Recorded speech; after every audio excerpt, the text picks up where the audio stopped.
Eggs scare me. Chickens too. And buddy, you can laugh at that all you want. But I'm being dead serious here. It started in the 6th grade with eggs. And a snake. And the Baker brothers. The Baker brothers' names are Matt and Mike. But even now, I can't tell you which one's which. You never see one without the other. And even though they're not twins, they do look and sound pretty much the same, and they're both in Lynetta's class, so maybe one of them got held back. Although I can't exactly see a teacher voluntarily having either of those maniacs 2 years in a row. Regardless, Matt and Mike are the ones who taught me that snakes eat eggs. And when I say they eat eggs, I'm talking they eat them raw and shell-on whole. I probably would have gone my entire life without this little bit of reptilian trivia, if it hadn't been for Lynetta. Lynetta had this major league thing for Skylar Brown, who lives about 3 blocks down, and every chance she got, she went down there to hang out while he practiced the drums. Well, boom, boom, wet. What did I care, right? But then Skylar and Julie's brothers formed a band, which they named Mystery Pisser. When my mom heard about it, she completely wigged out. What kind of parents would allow their children to be in a band named Mystery Pisser? It's vile. It's disgusting. That's the whole point, Mom. Lynetta tried to explain. It doesn't mean anything. It's just to get a rise out of old people. Are you calling me old, young lady? Because it's certainly getting a rise out of me. Lynetta just shrugged, implying that my mom could draw her own conclusion. Go. Go to your room, my mother snapped. For what? Lynetta's snapback. I didn't say a thing. You know, perfectly well what for. Now you go in there and adjust your attitude, young lady. So Lynetta got another one of her teenage timeouts. And after that any time, Lynetta was 2 minutes late coming home for dinner, my mother would messenger me down to Skylar's house to drag her home. It might have been embarrassing for Lynetta, but it was worse for me. I was still in elementary school, and the Mystery Pisser guys were in high school.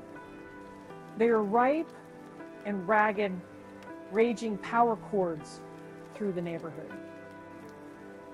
While I looked like I'd just gotten back from Sunday school. I get so nervous going down there that my voice would squeak when I tell Lynetta it was time for dinner. It literally squeaked. But after a while, the band dropped Mystery from their name, and Pisser and its entourage got used to me showing up. And instead of glaring at me, he started saying stuff like, "Hey baby brother, come on in. Hey, Brycey boy, wanna jam?" This, then, is how I wound up in Skylar Brown's garage, surrounded by high school kids, watching a boa constrictor swallow eggs. Since I'd already seen it down a rat in the Baker brothers' bedroom, Pisser had lost at least some of the element of surprise. Plus, I picked up on the fact that they'd been saving this little show to freak me out and I really didn't want to give them the satisfaction. This wasn't easy though, because watching a snake swallow an egg is actually much creepier than you might think. The boa opened its mouth to an enormous size, then just took the egg in and glub. We could see it roll down its throat. But that wasn't all. After the snake had glubbed down 3 eggs, Matter Mike said, "So, Brycey boy, how's he gonna digest those?" I shrugged and tried not to squeak when I answered, "Stomach acid?" He shook his head and pretended to confide, "He needs a tree or a leg." He grinned at me. "Want to volunteer yours?" I backed away a little. I could just see that monster try to swallow my leg whole as an after egg chaser. Nah.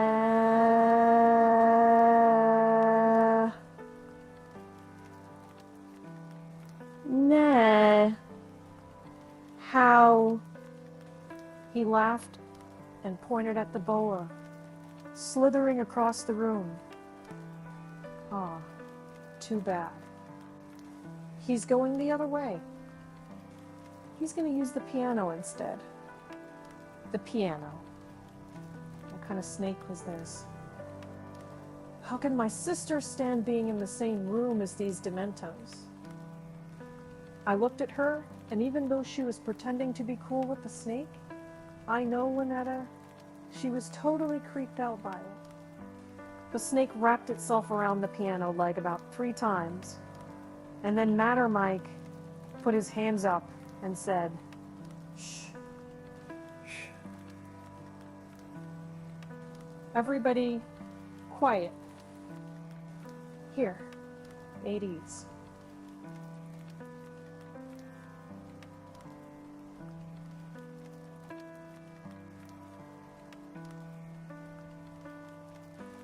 The snake stopped moving, then flexed. And as it flexed, we could hear the eggs crunch inside him. Oh, gross.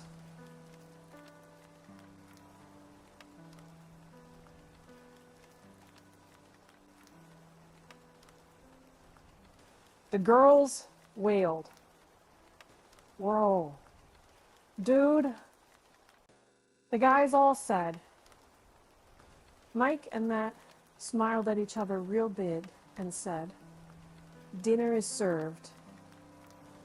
I tried to act cool about the snake, but the truth is, I started having bad dreams about the thing swallowing eggs and rats and cats and me. Then the real-life nightmare began.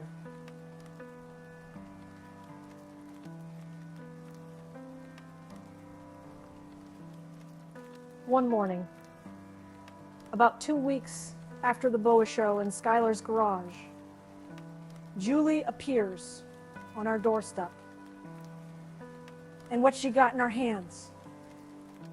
A half carton of eggs. She bounces around like it's Christmas.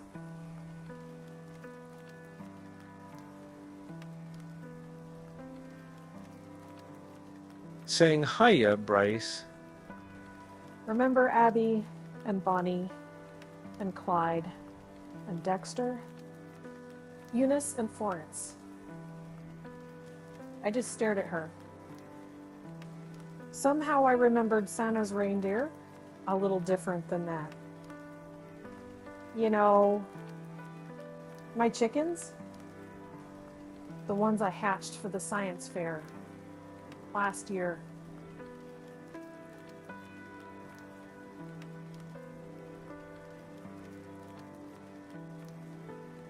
Oh, right. How could I forget? They're laying eggs.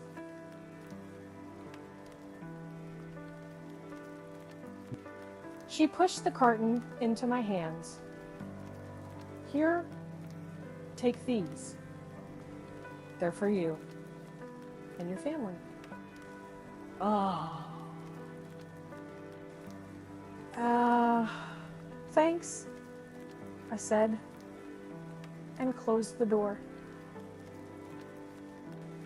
I used to really like eggs, especially scrambled with bacon or sausage. But even without the little snake incident, I knew that no matter what you did to these eggs, they would taste nothing but foul to me. These eggs came from the chickens that had been the chicks that had hatched from the eggs that had been incubated by Julie Baker for our 5th grade science fair. It was classic Julie. She totally dominated the fair. And get this, her project was all about watching eggs.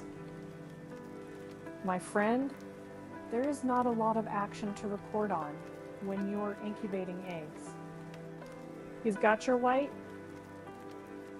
you've got your container, you've got some shredded newspaper, and that's it. You're done. Julie, though, managed to write an inch-thick report. Plus, she made diagrams and charts. I'm talking line charts and bar charts and pie charts about the activity of eggs. Eggs. She also managed to time the eggs so that they'd hatch the night of the fair. How does a person do that? Here, I've got a live-action erupting volcano that I've worked pretty stinking hard on, and all anybody cares about is Julie's chicks pecking out of their shells. I even went over to take a look for myself, and I'm being completely objective here. It was boring. They peck for about 5 seconds, then just lay there for 5 minutes. I got to hear Julie jabber away to the judges, too. She had a pointer. Can you believe that? Not a pencil, an actual retractable pointer, so she could reach across her incubator and tap on this chart or that diagram, as she explained the excitement of watching eggs grow for 21 days.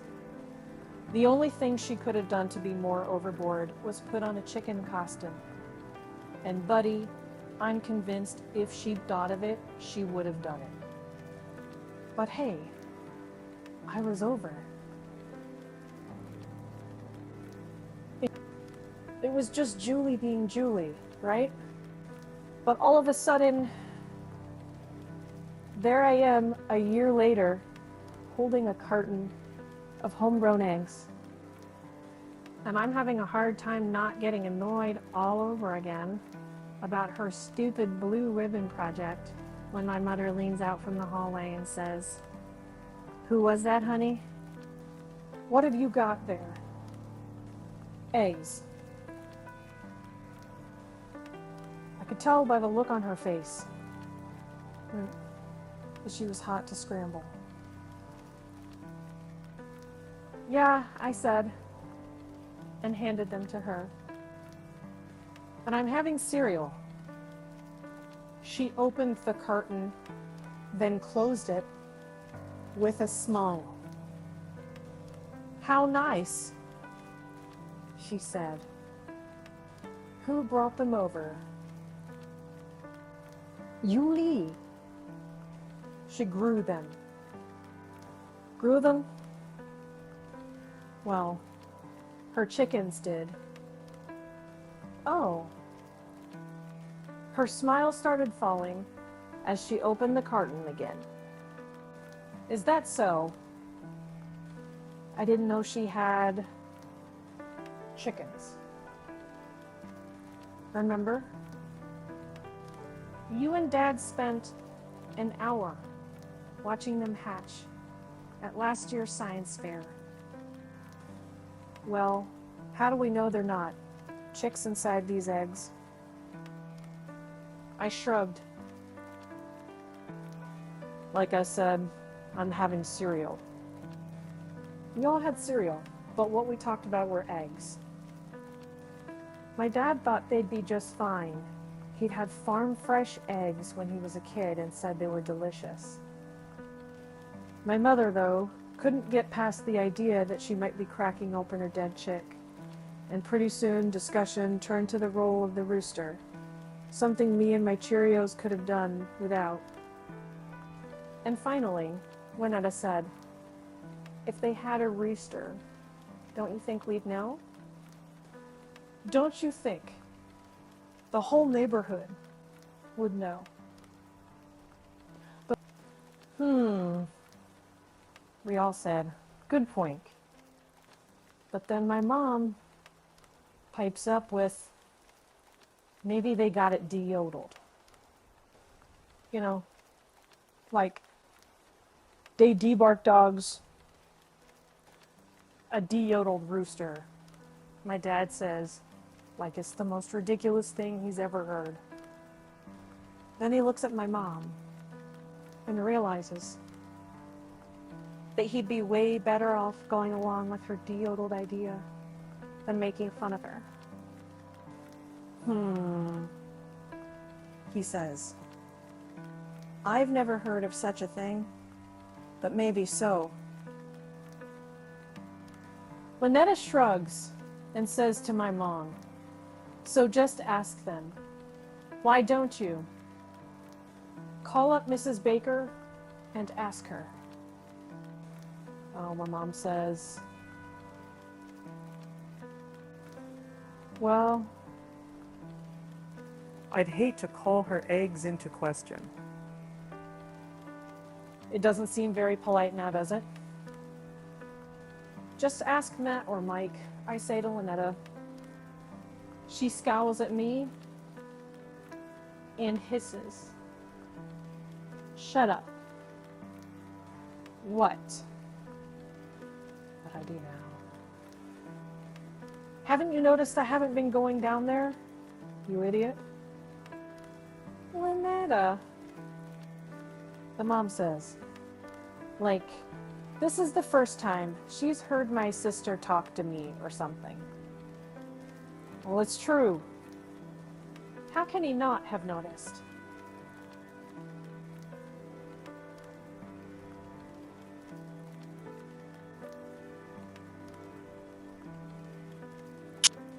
I was going to ask you about that, honey.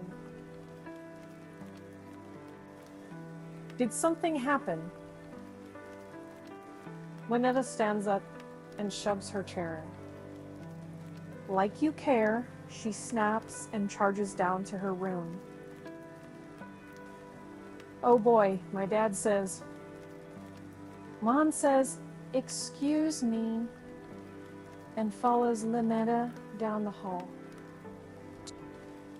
When my mother's gone, my dad says, "So son, why don't you just ask Julie?"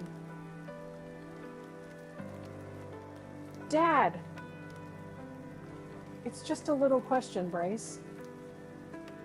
No harm, no foul. But it'll get me a half-hour answer."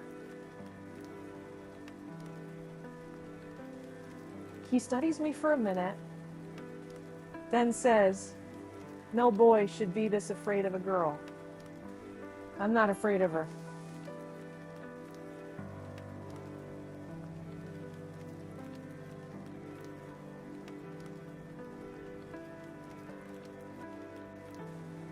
"I think you are. Dad, seriously, son, I want you to get us an answer. Conquer your fear and get us an answer to whether or not they have a rooster." That's right.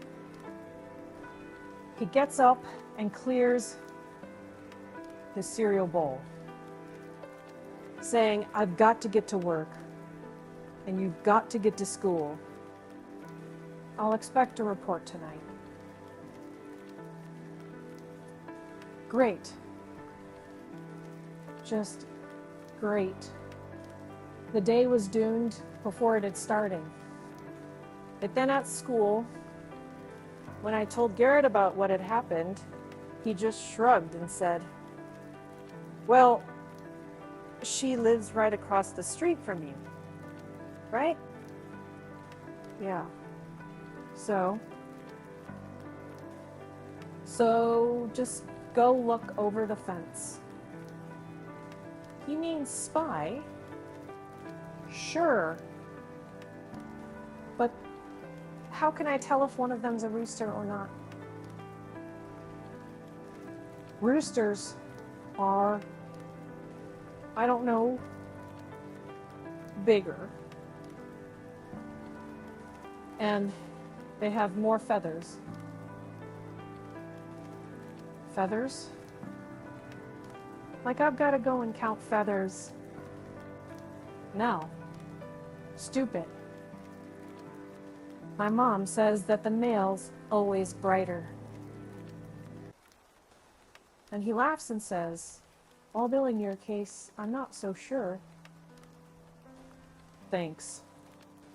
You are giving me big time help here, buddy. I really appreciate it. Look, a rooster's going to be bigger and have brighter feathers. You know, those long ones in the back, they're redder or blacker or whatever. And don't roosters have some rubbery red stuff growing off the top of their head and some off their neck too? Yeah, the rooster's got all sorts of rubbery red stuff all around its face. So you're saying I'm supposed to look over the fence for big feathers and rubbery red stuff? Well, come to think of it, chickens have that rubbery red stuff too. Just not as much of it. I rolled my eyes at him and was about to say, "Forget it, I'll just ask Juli."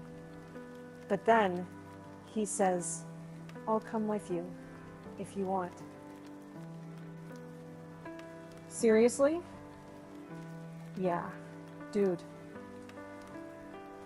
Seriously. And that, my friend, is how I wound up spying over the baker's back fence with Garrett Anderson at 3:30 that afternoon. Not my choice of covert operations, but a necessary one in order to report back to my dad that night at dinner. We got there fast too. The bell rang and we basically charged off campus because I figured if we got to the baker's quick enough, we could look and leave before Juli was anywhere near her house. We didn't even drop off our backpacks. We went straight down the alley and started spying. It's not really necessary to look over the baker's fence. You can see almost as little looking through it. But Garrett kept sticking his head up, so I figured I should too, although in the back of my mind I was aware that Garrett didn't have to live in this neighborhood. I did. The backyard was a mess. Big surprise. The bushes were out of control. There was some kind of hodgepodge wooden wire coop off to one side, and the yard wasn't grass. It was highly fertilized dirt. Garrett was the first to notice their dog sacked out on the patio between two sorry-looking folding chairs. He points at him and says, "You think he's going to give us trouble? We're not going to be here long enough to get in trouble." Where are those stupid chickens? Probably in the coop he says, then picks up a rock and throws it at the mess of plywood and chicken wire.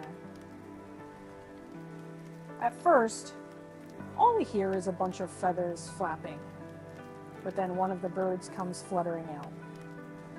Not very far, but enough so that we can see it's got feathers and rubbery red stuff. So, I ask him, is that a rooster? He shrugs. Looks like a chicken to me. How can you tell? He shrugs again. Just does. We watch it scratching at the dirt for a minute, and then I ask, what's a hen, anyway? A hen? Yeah. You got roosters, you got chickens, and then there's hens. What's a hen? It's one of those, he says, pointing into the baker's backyard. Then, what's a chicken? He looks at me like I'm crazy. What are you talking about? Chickens. What's a chicken? He takes a step back from me and says, Brycey boy, you are losing it. That's a chicken. He stoops down to pick up another rock, and he's just about to let it fly when the sliding glass door to the back patio opens up and Julie steps outside. We both duck, and as we're checking her out through the fence, I say, when did she get home? Derek grumbles, while you were losing it about chickens. Then he whispers that, hey, this'll work great. She's got a basket, right? She's probably coming out to collect eggs. First, she had to get all mushy with that mangy mutt of hers. She got down and nuzzled and ruffled and patted and hugged, telling him what a good boy he was. And when she finally let him go back to sleep, she had to stop and coo at the bird Garrett had scared out. And then she started singing. Singing. At the top of her lungs, she goes, at that sunshine on a cloudy day, when it's cold outside, yeah, I've got the month of May. I guess you'd say, what can make me feel this way? My girls. Talking about my little girls. She looks inside the coop and coos, hello, Flo. Good afternoon, Bonnie. Come on out, Pumpkin. The co-op wasn't big enough for her to walk in. It was more like a mini lean-to shack that even her dog would have trouble crawling in. Does that stop Julie Baker? No. She gets down on her hands and knees and dives right in. Chickens come squawking and flapping out, and pretty soon the yard's full of birds, and all we can see of Julie is her poop-covered shoes. That's not all we can hear, though. She's warbling inside that coop, going, I don't need money, no fortune, or fa-ya-yame. I got all the riches, baby, anyone can claim. Well, I guess you'd say, what can make me feel this way? My girls. Talking about my little girls. my girls. At this point, I wasn't checking the chickens out for rubbery red stuff or feathers. I was looking at the bottom of Julie Baker's feet, wondering how in the world a person could be so happy tunneling through a dilapidated chicken coop with poop stuck all over her shoes. Garrett got me back on track. They're all chickens, he says. Look at him. I quit checking out Julie's shoes and started checking out birds. The first thing I did was count them. 1, 2, 3, 4, 5, all accounted for. After all, how could anyone forget she'd hatched 6?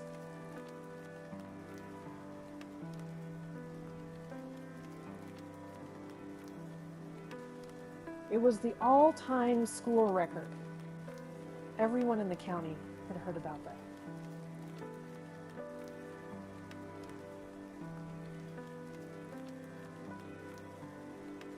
But I was not really sure how to ask Garrett about what he had said. Yeah, they were all chickens, but what did that mean? I sure didn't want him coming down on me again, but it still didn't make sense. Finally, I asked him, "You mean there's no rooster?" Correctamundo. How can you tell? He shrugged. Rooster strut. Strut. That's right. And look, none of them have long feathers or very much of that rubbery red stuff. He nodded. Yeah. They're definitely all chickens. That night my father got right to the point. So, son, mission accomplished. He asked as he stabbed into a mountain of fettuccine and whirled his fork around. I attacked my noodles too and gave him a smile. I said as I sat up tall to deliver the news. They're all chickens.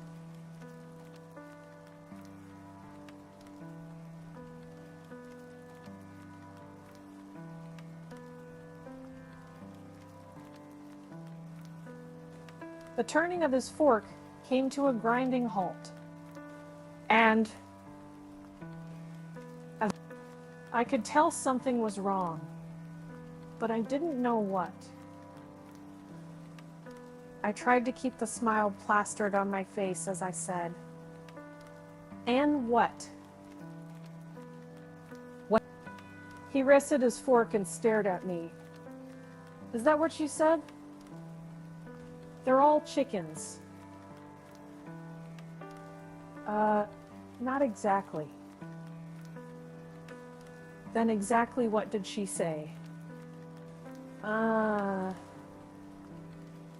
She didn't exactly say anything." Meaning? Meaning, I went over there and took a look for myself. I tried very hard to sound like this was a major accomplishment, but he wasn't buying. "You didn't ask her?" "I didn't have to." Garrett knows a lot about chickens, and we went over there and found out for ourselves. Lynetta came back from rinsing the Romano sauce off her 7.5 noodles, then reached for the salt and scowled at me, saying, "You're the chicken." "Lynetta!" My mother said, "Be nice." Lynetta stopped shaking the salt. "Mother," he spied. You get it? He went over there and looked over the fence. Are you saying you're okay with that? My mom turned to me. Bryce, is that true? Everyone was staring at me now, and I felt like I had to save face. What's the big deal? You told me to find out about her chickens, and I found out about her chickens. Brawk-Brawk-Brawk. Brawk-Brawk. My sister whispered. My father still wasn't eating. And what you found out, he said, like he was measuring every word, was that they're all chickens. Right. He sighed, then took that bite of noodles and chewed it for the longest time. I felt like I was sinking fast, but I couldn't figure out why. So I tried to bail out with, and you guys can go ahead and eat those eggs, but there's no way I'm going to touch them. So don't even ask. My mother's looking back and forth from my dad to me while she eats her salad. And I can tell she's waiting for him to address my adventure as a neighborhood operative. But since he's not saying anything, she clears her throat and says, "Why is that?" Because there's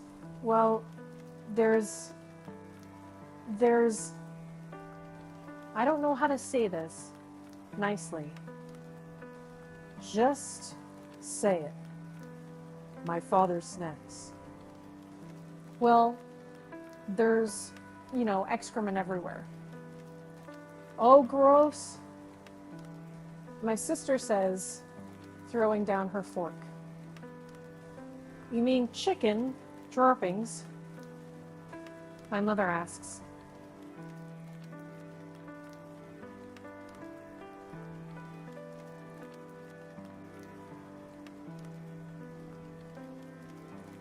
Yeah. There's not even a lawn. It's all dirt and, chicken turds. The chickens walk in it and peck through it. And, oh, gross, Lynetta wails. Well, it's true. Lynetta stands up and says, "You expect me to eat after this?" and stalks out of the room. Lynetta, you have to eat something. My mother calls after her. No, I don't. She shouts back, then a second later, she sticks her head back into the dining room and says, "And don't expect me to eat any of those eggs either, Mother. Does the word salmonella mean anything to you?" Lynetta takes off down the hall, and my mother says, "Salmonella." She turns to my father. "Do you suppose they could have salmonella?" "I don't know, Patsy. I'm more concerned that our son is a coward." "A coward?" "Rick, please. Bryce is no such thing. He's a wonderful child who's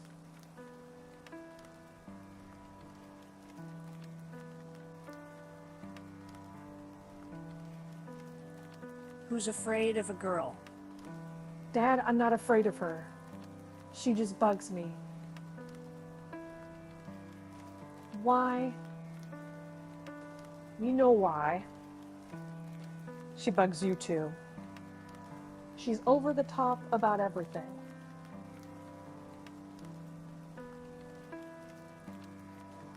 Bryce, I asked you to conquer your fear, but all you did was give in to it.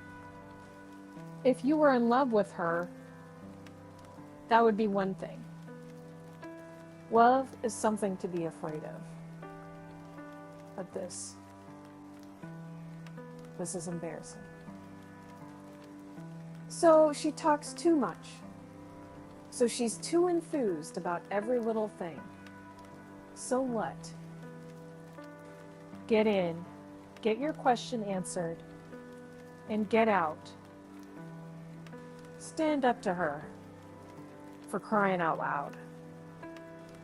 Rick, my mom was saying, Rick, calm down. He did find out what you asked him to. No, he didn't. What do you mean? He tells me they're all chickens. Of course they're all chickens. The question is, how many are hens and how many are roosters? I could almost hear the click in my brain. And man, I felt like a complete doofus.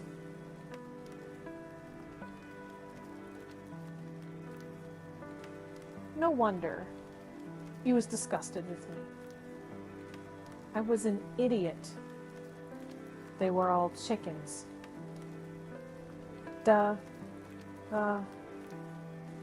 Garrett acted like he was an expert on chickens, and he didn't know diddly squat. Why had I listened to him? But it was too late. My dad was convinced I was a coward, and to get me over it, he decided that what I should do was take the carton of eggs back to the bakers and tell them that we didn't eat eggs, or that we were allergic to them, or something. Then my mom butts in with, "What are you teaching him here, Rick? None of that is true. If he returns them, shouldn't he tell them the truth?" What? That you're afraid of salmonella poisoning.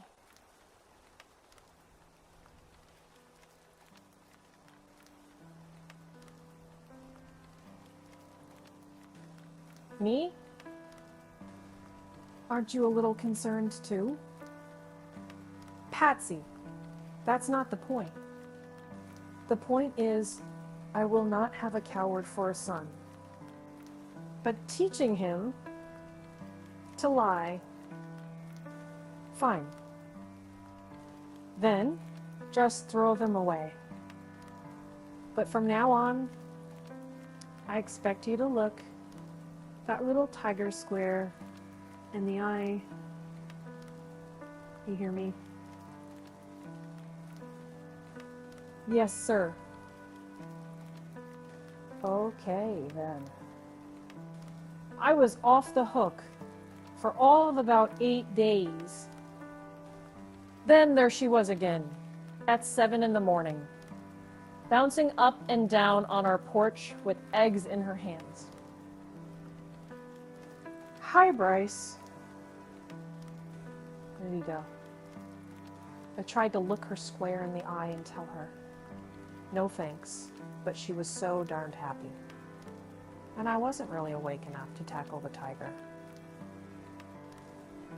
She wound up pushing another carton into my hands, and I wound up ditching them in the kitchen trash before my father sat down to breakfast.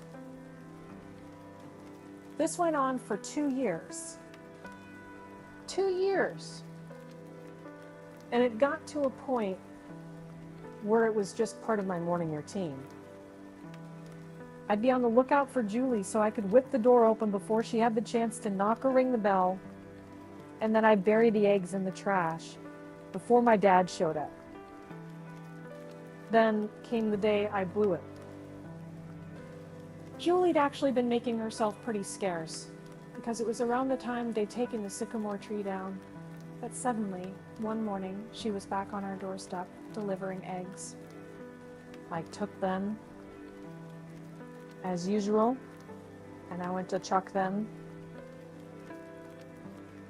as usual. But the kitchen trash was so full that there wasn't any room for the carton.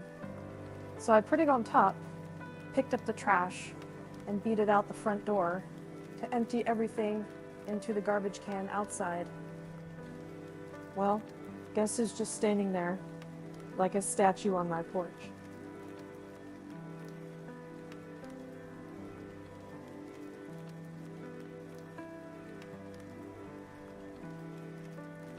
The egg chick.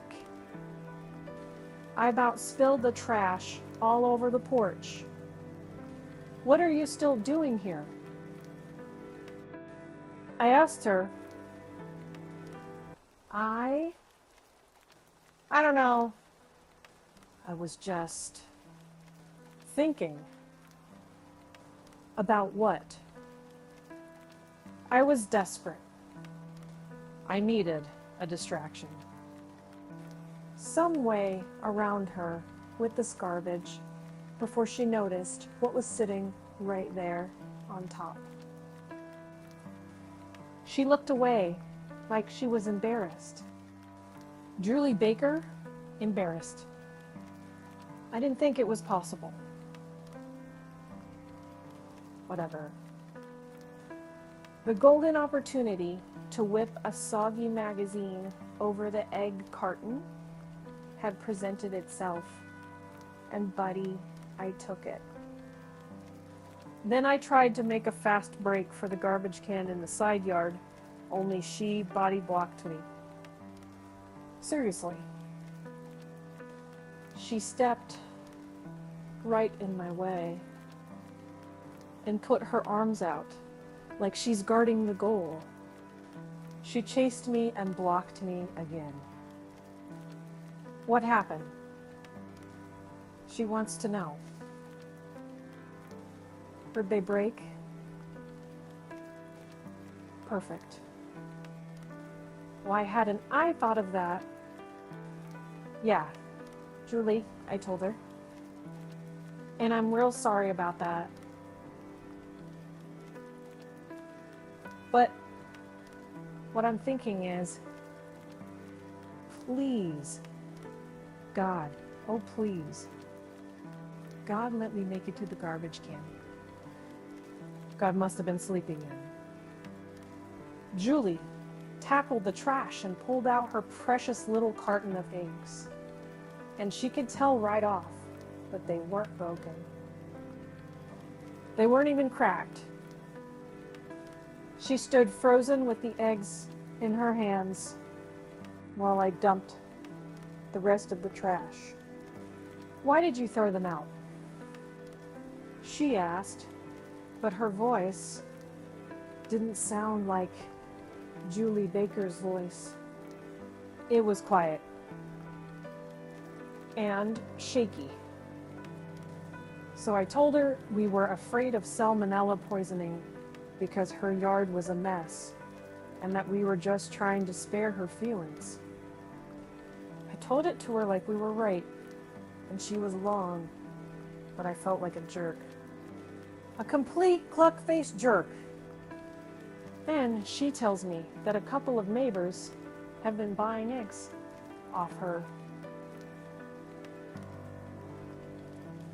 Buying them. And while I'm coming to grips with this incredible bit of news, she whips out her mental calculator.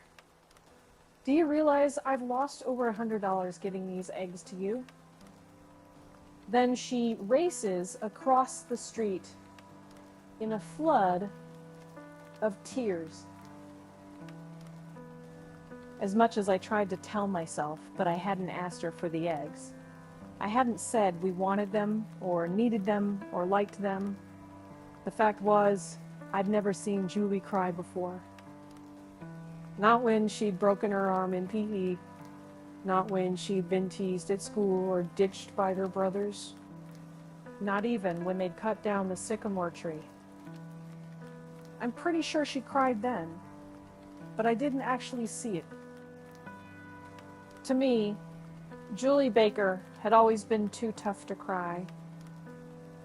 I went down to my room to pack my stuff for school, feeling like the biggest jerk to ever hit the planet.